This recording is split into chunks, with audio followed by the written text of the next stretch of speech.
Les titres principaux, le Premier ministre a discuté avec le président kenyan Uhuru Kenyatta des questions bilatérales de paix et de développement.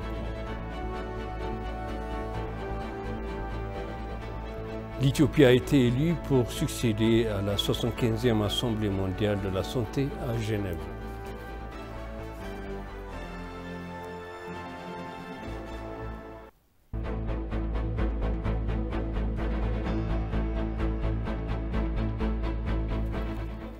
Bienvenue chers téléspectateurs sur EBC, c'est moi Zalal Mourkana avec le journal. Le Premier ministre Abiy Ahmed a discuté avec le président kenyan Uhuru Kenyatta des questions bilatérales de paix et de développement. Les deux dirigeants ont également échangé de vues sur les questions multilatérales, bilatérales entre autres de la région. Il est bon à rappeler que le Premier ministre Abiy Ahmed a récemment participé au sommet humanitaire extraordinaire de l'Union africaine et à la conférence de donateurs à Malabo, en Guinée équatoriale, où il a promis l'engagement de l'Éthiopie à garantir que l'aide parvienne aux personnes touchées par des catastrophes naturelles et d'origine humaine.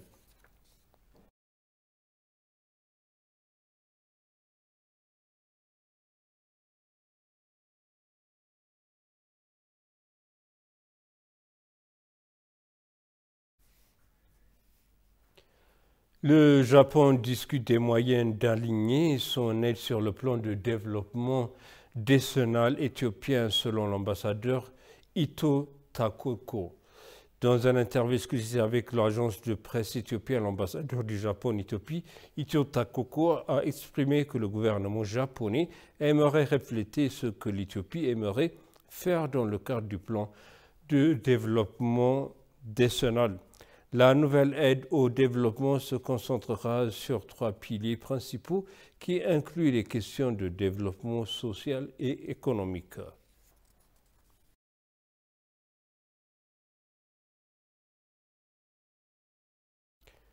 Par ailleurs, le gouvernement du Japon a reconnu Afwerki Kassu, un homme d'État éthiopien, qui a occupé divers postes ministériels pour ses efforts inlassables dans la promotion de la philosophie Kaizen en Éthiopie.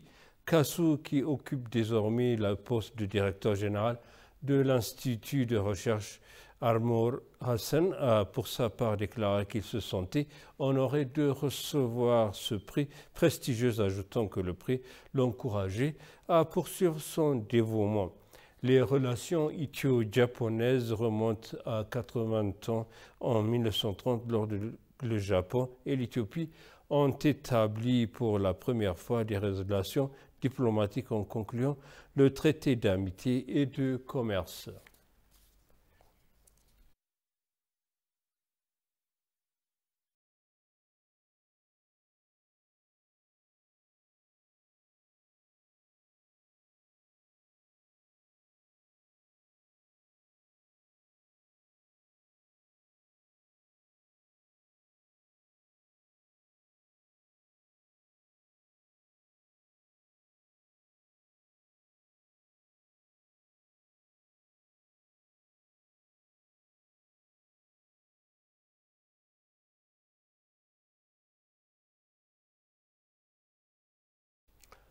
Encore je répète, le gouvernement du Japon a reconnu Afwerki Kassu, un homme d'État éthiopien qui a occupé divers postes ministériels pour ses efforts inlassables dans la promotion de la philosophie Kaizen en Éthiopie. Écoutons les détails. Le gouvernement du Japon a organisé une cérémonie cette semaine à la résidence de l'ambassadeur du Japon pour reconnaître le rôle d'Afwerki Kassu, un ancien homme d'État éthiopien qui a servi dans divers portefeuilles ministériels. À l'occasion, l'ambassadeur du Japon en Éthiopie, Ito Takako, a réaffirmé l'engagement de Tokyo à approfondir les relations bilatérales avec l'Éthiopie dans divers domaines. Afwerki Kassu, qui occupe maintenant le poste de directeur général de l'Institut de recherche Armor Hassan, a pour sa part déclaré qu'il se sentait honoré de recevoir ce prix prestigieux, ajoutant que le prix l'encourageait à se consacrer davantage dans ce rôle qui mérite une reconnaissance.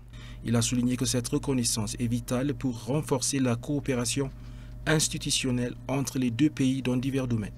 Il est bon à rappeler que les relations éthio-japonaises remontent à 80 ans, en 1930, lorsque le Japon et l'Éthiopie avaient établi pour la première fois des relations diplomatiques en concluant le traité d'amitié et de commerce. Le sommet panafricain de la jeunesse de 3 jours qui s'est tenu ici à Addis Abeba sous la bannière construire sur les liens panafricains et promouvoir les connaissances autochtones en Afrique s'est terminé vendredi.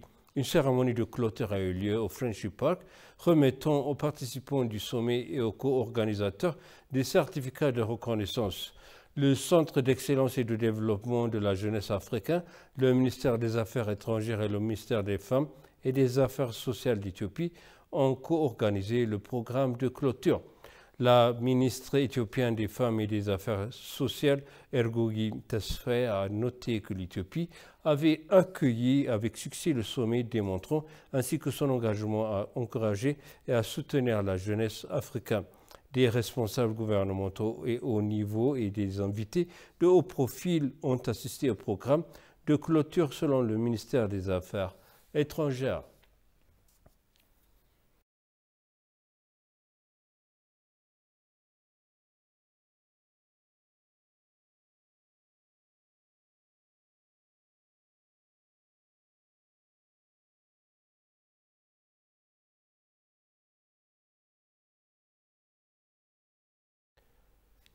Un accord de don d'un montant de 830 000 $ américains a été signé sous la forme d'un don entre le ministère éthiopien de Finances et de la Banque africaine de développement pour soutenir l'amélioration de la résilience climatique des communautés et des écosystèmes grâce à la gestion intégrée des ressources en eau dans les sous-bassins du lac Zouaïchala lors d'une cérémonie tenue à Accra, au Ghana, en marge de l'Assemblée annuelle du BAD.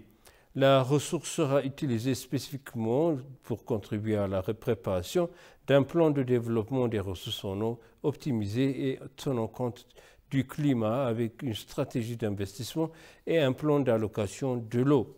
L'accord a été signé par Samarata Sawaso et Kevin Kariuki, représentatifs le ministère de Finances et de la Banque africaine de développement.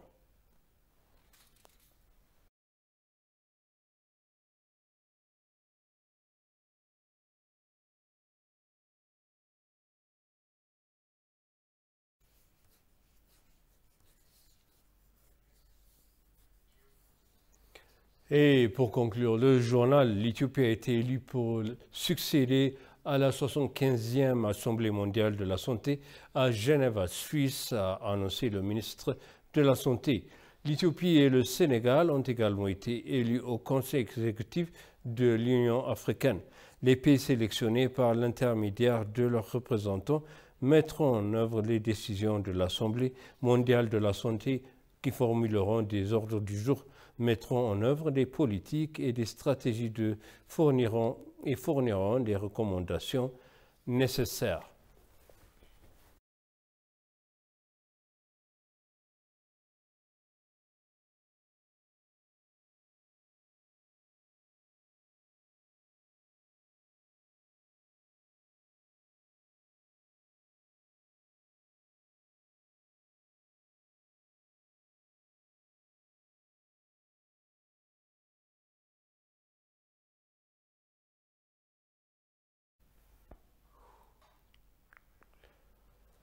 Et maintenant, je vous rappelle les titres principaux. Le Premier ministre a discuté avec le président kenyan Uhuru Kenyatta des questions bilatérales de paix et de développement.